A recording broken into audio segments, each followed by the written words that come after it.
Today we're going to be talking about how to get started as a speaker, and this is part 2.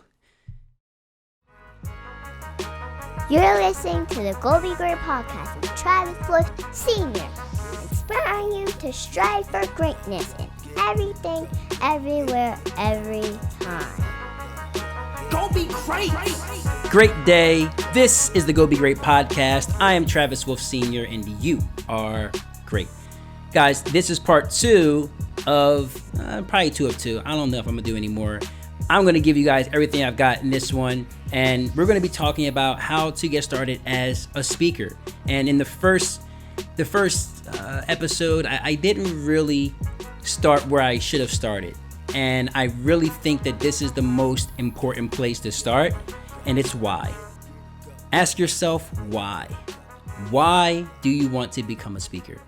Why do you want to get started speaking? Is it because you want to make an impact in people's lives? Is it because you want to make more money and you want to make an income doing it? Is it because you like to talk? Is it because you've always seen yourself as being inspirational? Is it because I don't know, there's a million reasons, but you have to figure out why. What's your purpose for it, right? What is your purpose in becoming this speaker, right? If you're just doing it to do it without a purpose, without a goal, without a vision, it might not be successful, right? So it's important to understand what you desire to achieve in that space, and then create a vision for it. Once you've decided why you want to do it, create a vision. So figure out why, create a vision, and then start. And everything else comes after, right? And the rest, honestly, is really in no specific order. After figure out why, create a vision, and start, the rest of it's really in no specific order. These are just things that you probably should do. But we'll number them just to make it easy for you, right? So why, right? Why? Now, the next thing is you're going to need to get around other people who are doing what you're doing. If you want to be a speaker, but you're hanging around boxers, I'm not sure if they can teach you how to speak. Maybe they can. I don't know. But if you're hanging around, if you want to be a speaker, but you're hanging around guys who go to the bar, drink, hang out, go to clubs, that kind of thing, or girls, that's not probably going to help you become a better speaker. Maybe, I don't know, experience is experience, and all experiences is experience. So maybe it might serve you in some way. Maybe you might learn something in that space. But if specifically you want to become a better speaker, you got to get around other speakers. You got to get around people who are talking, people who are learning how to be a better speaker, people who are doing what speakers do. Once you become a speaker, you'll find that you'll do what speakers do. As a police officer, like I said before, I didn't need to learn how to speak. I was just a police officer. I give commands and give orders, and I don't need to know how to enunciate every word and make sure that I pronounce every word very, very well to get my point across, because I say, hey, get back, stop, don't do, you just do it. It is what it is. But when I became a speaker, right? Once I became a speaker, I started to do what speakers did. And cops don't go to Toastmasters. Cops don't go to Rotary clubs or whatever. Cops don't learn how to become better speakers, but speakers do. So get around people who do what you do, right? And when I became a speaker, this may or may not be for you. I am not promoting anything I'm going to be speaking about, and nobody is sponsoring this, so I don't have any benefit to promote them. But I know that for me, I got started when I wanted to become a better speaker. I looked up how to become a better speaker, and one of the first things I saw was Toastmasters. So everybody knows Toastmasters International. It's an international club. It's an extraordinary club. They teach people how to become better communicators and how to become better speakers. But the thing about Toastmasters that I didn't necessarily prefer, and this is not all Toastmasters. This is particularly the club that I was in at the time. They were a great bunch of people. I'm still friends with them today. In fact, I just texted one of the presidents, or one of the past presidents recently. I just texted her, and we were talking about me coming back and maybe doing some stuff there, teaching them some stuff or whatever, or doing a speech or whatever. But so I'm still friends with them. I love Toastmasters, love those people. It's just that if you're in a group that has many people go to Toastmasters, right, because they just want to be better communicators. Some guys or girls might be in a position of power or authority at their job and or in leadership, and just want to learn how to communicate better with their team. So they're coming to Toastmasters for that. But I'm a hard charger. I'm trying to learn how to be one of the best, one of the greatest, considered one of the people who made the most impact in this world. I'm trying to do things on like Gandhi level, like on, and beyond. I'm trying to do things like on Nelson Mandela level and beyond. Like I'm trying to do like Malcolm X, Martin Luther King, John F. Kennedy, like President Barack Obama. I'm trying to speak on that level and be considered one of the greatest orators that ever lived. Because I want to make the greatest impact. And in order to do that, I can't hang around guys that just want to be able to communicate better with their team on their job. I need to be around people who are like, yo, let's go, let's get it, let's become the best. Like, here's how we're going to, like, that's what I need, right? So in that group that I was in, many of them weren't trying to get to where I was trying to get to. That wasn't their desire, and that's okay. But because of it, the majority of the group kind of catered to that kind of thing. So when people didn't do so well, of course, you always applaud, you always encourage. That's the model of Toastmasters. It's always about encouragement. We don't want to make people feel like they didn't do well. But I'm the kind of guy that needs growth-related feedback. I coined this term a few years ago because I don't like constructive criticism because it has a negative connotation. So I don't like to give constructive criticism. I can take whatever you give me because I know who I am. Many people, though, they aren't able to handle criticism. And it's negative, and I understand why. So I want to give people growth-related feedback because everybody loves growth. Everybody loves feedback that's good.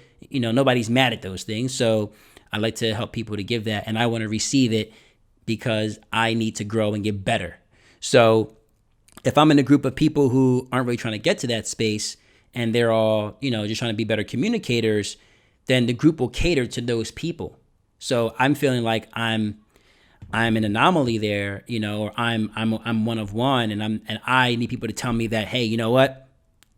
Let's work on that. Let's get better at this. Let's do that. And I wasn't getting that, so it didn't work out for me. Now, again, I love Toastmasters. Those guys are my friends. I actually was one of the chartering members of Queen City Toastmasters in Plainfield, New Jersey. So shout out to those guys, my family there. Love you guys. So, that's a great group. And Toastmasters is full of great people. It really is. But if you're trying to get to that next level, one of my mentors was like, as a speaker, and he's considered one of the best, and if not the best in the world, said if you want to get to the next level, Toastmasters ain't it, So I'm like, and it was right. So you might want to get around some people who are hard chargers. Now, there's groups out there that can help you to do that, and I'm not sponsoring any groups or suggesting any groups. I don't want you to feel like I'm pushing you in any specific direction, but I know that there's a lot of good groups out there that help people become better speakers. There's a lot of groups on Facebook you can get into. There's a lot of different training programs that you can go into to become better speakers and better communicators. If you want to really take your speaking business to the next level and start making the income doing it, you might not get that in something like a Rotary Club or a Toastmasters or something like that. So you consider it, you'll figure it out. Toastmasters and clubs like the Rotary, they're good foundations if you want to get, a solid foundation. But if you want to be the best at what you do, So anyway, I beat the point up. I just really want you to understand that you have options there. Now, the next thing is follow the greats, right? Follow the greats. There are so many extraordinary individuals in the speaking realm. There's individuals who are great now. There's individuals who were great 20 years ago, 50 years ago, 100 years ago. Follow those greats like Dr. Martin Luther King, Malcolm X, extraordinary orators. Maybe those two might have been considered the best orators ever. John F. Kennedy, and of course, as time got on, got more our time. Les Brown was like the granddaddy of public speaking, and for many people, Dr. Eric Thomas, extraordinary, considered the best in the world as a motivational speaker. Somebody you might want to be interested in checking out and following. There's guys like Dr. John C. Maxwell. There's guys like Jim Rohn, Zig Ziglar. President Barack Obama was an extraordinary orator as well. Nelson Mandela, Winston Churchill, Nelson, just guys like that. So studying the greats, right? You don't have to recreate the wheel, right? Success leaves clues. So what that means is that there's people who have already done it, who have been successful at it. And if you watch them, you'll find the clues. You'll see what they did to become successful. So you don't have to recreate the wheel. Look at what people who have succeeded in your industry have done, and then model them. Model them. Why would you spend time beating your head up, banging your head against a wall, figuring out, that doesn't work. I'm gonna try this. Oh, that doesn't work. That didn't work. That didn't work. When you got guys who did it, who can tell you, hey, that don't work. Don't go that way. You know what I mean? I mean, what works for them might not necessarily work for you, and vice versa. But the principles are the same. The principles are always the same. So if you get somebody that's doing it and doing it under universal laws and principles and doing it right, you'll succeed. Model them and you'll succeed. So the next thing is develop your own personal style. And this can go up at the top of your list as well, because I found that when I first got into speaking, I was modeling certain speakers who I really, really loved, who I really, really loved to be around, loved to spend time with, loved to watch. I loved what they were doing. And I learned the more and more I spent time with them, the more and more I looked and acted and spoke and moved my body like them. And when you surround yourself with a certain type of people, you become like those people. I used to watch Kobe Bryant when I was younger, my favorite basketball player. And of course, it was Jordan first before Kobe hit the scene. But Jordan was a little older than me, and Kobe was like my age. So when I was watching Kobe ball, he was older than me, a little bit older than me, but he was close to my age. Anyway, when I would watch him ball, I loved watching him play so much. I modeled my game after him. So when people saw me ball, they would always make comments like, yo, that's like Kobe-ish, Kobe-esque. Like, those moves are like Kobe-esque, and I wasn't nowhere. I didn't play ball as hard as I should. I didn't focus or, give my all to basketball and become great at it. So I'm not comparing myself to Kobe. I'm just saying the moves were Kobe-ish. Like I shot like him. My jump shot was like his. The way I moved, dribble the ball was like him. I modeled the moves, and that's the same with anything else you do in life. If you admire someone or you're around someone enough a lot or you study them enough, you can pick up their mannerisms. And you don't want to be anybody else because they're already in their space. They're in their element. They're them. There's not enough room for two John C. Maxwells, right? There's only one space for John C. Maxwell. You got to be who you are. You can't look like him and act like him and talk like him, move like him. You got to create your own style. People will fall in love with you when you're authentic and when you're you, right? God put you in this world so that you could be you and you can give the world what you have to give the world. That's specifically from you. Nobody else, no other influence is necessary or needed. You got everything you need and you are exactly who you need to be for the world to fall in love with you. So create your own personal style, right? Know who you are. Be authentic. Be authentic and stick to it, and don't change up who you are to try to fit someone else's mold or someone else's model. Okay, so that's the last thing. I think that's enough. I think to go. Oh, you know what? Actually, one more point. This is really important too. It's important to understand, guys, when you're speaking to an audience, communication is 93% nonverbal. Okay, follow me now. Communication is 93% nonverbal. It's 55% physiology, body language, how you move, right? 55% body language. You can say one thing out of your mouth, but your body's saying something different. What is your body saying, right? When you're speaking to an audience, what is your body saying? That's important for you to understand and important for you to know, all right? So keep that in mind. Think about it. Consider it, okay? 55% nonverbal. What does that mean? That means that 55% body language, physiology. That means that we have to figure out how to use our body to say what we're trying to say to drive our point home. If you watch me on the podcast, you know I'm always moving my arms. I can't stop. I don't know what it is. These things don't stop moving. I want to put them down because my hands are so big. Sometimes it looks like weird when I'm moving around and stuff like that in the camera. But I'm emphasizing the words that I'm saying. I'm doing things with my hands to show you what I'm saying. Don't just tell your audience what you're saying. Show them. Show them with your body. Show them with your eyes, your face, your mouth, your nose even. Like, what are you doing with your body that's letting them know how you feel?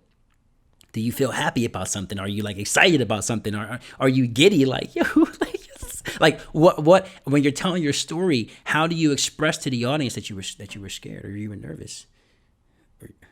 or you didn't know what was going to happen next, or you were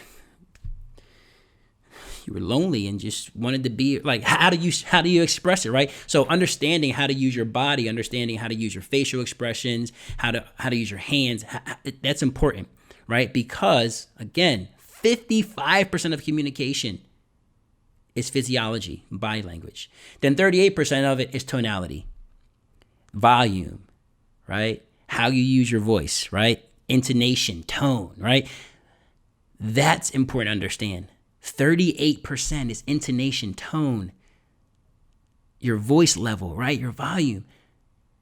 If you want to bring somebody in and you want to tell them how something's really, really, really important, you got to get this. Listen.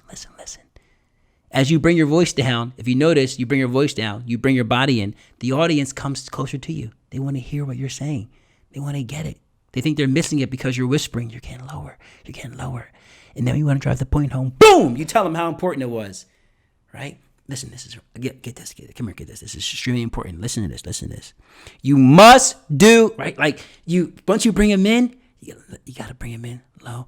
Understand, body language is 55%. Like, it's important to understand how to use your tone, because you can control the audience, control how they feel, control what they get from what you're saying by how you use your tone, right? And the last thing is 7% words.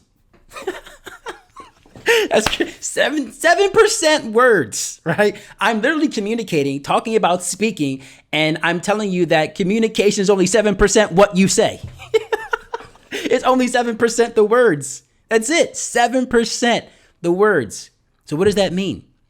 We're so focused on trying to find the right words all the time. So many speakers are always trying to find the right things to say. They're writing speeches and studying them and trying to make sure they repeat it the right way and all that kind of stuff. You're looking for the words, and people need to feel what you're saying. And the words don't always make them feel. It's the energy behind the words. It's the way you use your body. It's the way you use your tone and your pitch. That's what makes an excellent speaker, when you can master all of those different areas and bring them together to put on an extraordinary performance. That's how you really reach your audience, and that's how you really make an impact and make a difference. When you're yourself, when you bring your heart into it, and they can see that you're genuine, that you love them, that you care about. Listen, guys, this stuff is important to master. I talked about a lot of different things you can do, but understanding what communication actually is and what percentages are actually verbal and nonverbal. 93% nonverbal, 7% what you say. Tonality, intonation, 38%. And 55% is your body language and your physiology. So what's more important to focus on? As a speaker, it ain't the words. The words are going to come when you're yourself. The words are going to come when you're in front of the audience and you're looking to make a difference, and your intention, your heart is about making that impact. So I have a course, guys, I want to share with you before I let you go, because I talk about a lot of those things in this course that I created, Becoming a Better Speaker and Confident Communicator course, and it is extraordinary. I will put the link below so you guys can check it out. Check it out, read up on it. If it's for you, it's for you. Jump on it. If it's not, don't. But I promise you, if you're trying to become a better speaker, this is going to serve you in an extraordinary way. So check out the course, guys. I would love to see you in there. Love to see you inside. Got some great stuff in there for you. And I'd love to connect with you and communicate with you. If you jump on that course, we'll definitely spend some time together. I'll give you some tips and tricks, and I'll work with you, let you speak a little bit and kind of evaluate where you are, and just give you some feedback, some growth-related feedback that I think might serve you, that I know will serve you in the future as you become a better speaker, guys. So thank you so much for your time. I appreciate you spending time with me today on the Go Be Great podcast. Whether you're watching, you're listening, guys, I'm so grateful for you being here. You could be anywhere in the world, but you're here with me right now, and I appreciate that. I love you for that, guys. Thank you so much. Continue to be amazing. Continue to be phenomenal, guys. Focus on learning how to become a better speaker, and focus less on the words. Focus more on how to use your body to get the point across, how to be authentic, how to use the right tone and intonation, how to be masterful at telling your stories. Understand the importance of being authentic, being yourself. It's the most important thing. Go get some. Be you, and go be great.